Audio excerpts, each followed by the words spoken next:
বসে আছি, রসুলের দাঁত মনে করে ফেলছে, হয়ে গেছে আমার। সারা জীবন আকাম কুকাম বদমাইশি সব করছে, শেষ বয়সে এত বড় দাঁড়িয়ে জুব্বা, মসজিদে এসে খালি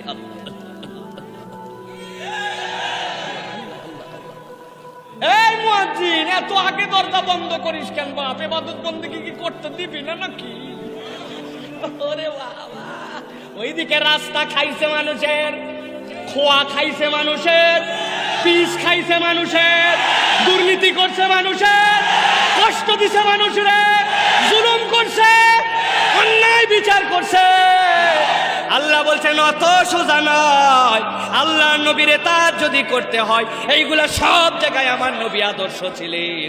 জীবনে কোনোদিন নবীজি দুর্নীতি করে নাই, জীবনে স্বজন প্রীতি করে নাই, অন্যায় বিচার করে নাই, কারো মনে কষ্ট দেয় নাই, কারো সাথে কটু কথা বলে নাই। আপনি সেই মানুষ সারা জীবন বান্দার